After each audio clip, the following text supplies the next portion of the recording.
All right, the Bucks may be done for the season, but there's still a whole lot of dirt slinging going on over at Raymond James Stadium later this evening. Yeah, I think Bill and John love these stories because you guys get to flex your crazy voices.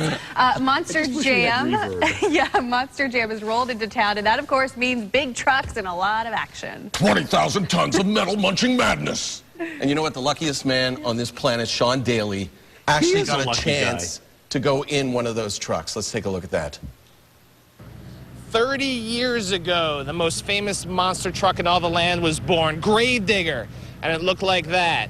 Today, 30 years later, Gravedigger right here. Look at that monster truck. And we have Dennis Anderson, who's been driving for 30 years, Gravedigger, right? Yes, sir, and still driving strong, buddy. Unbelievable. So give us the specs on the old one there, the old Gravedigger. The old truck in the beginning was a 1951 Ford pickup truck.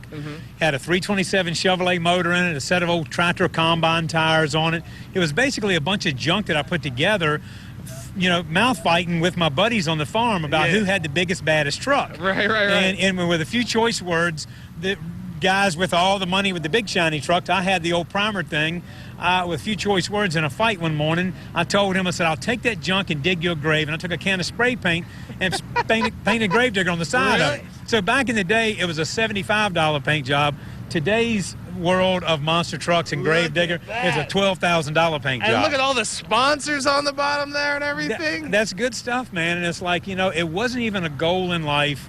You know, it just happened, you know, and I've been doing it 30 years, and really it's because of my fans. Yeah. I'm not kidding you, dude. I went down so many times in my career of monster trucking that I'm done, I'll quit, I'll throw the towel in. And look, you're so famous now, you have the monster truck, or the Gravedigger experience here. You got the graves, you got a little haunted house there. Right. I mean, no, when you first started, you weren't like driving over people and stuff, right? No. And I would just crawl over cars with that thing back in the day, and it was like nobody crushed cars. When I was a kid growing up with this stuff, there was no monster trucks. There was one old big blue Ford, and he was a guy that I was after what time. What was his name? Bigfoot. Bigfoot. Yes. Oh, right. Sure. And he was a guy that I was after, you know. So I chased those guys, and now here I am, you know, still playing monster trucks. Got second generation. Yeah. Adam and Ryan, my two boys, they're in the sport with me, and we have all walks of fans, dude. Give us the specs on this Gravedigger right here. Okay, this truck right here, this is Gravedigger number 20. It's an all-tube chassis with 30-inch suspension travel. It's got a 1,500 horsepower, 540 cubic inch, blown fuel injected on alcohol with 6643 Terra tires. It costs $2,500 a piece.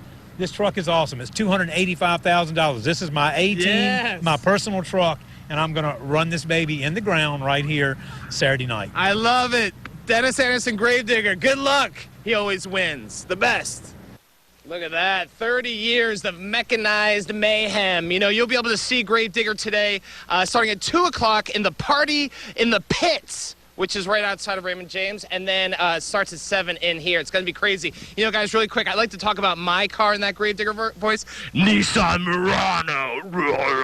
Sounds pretty good, doesn't it?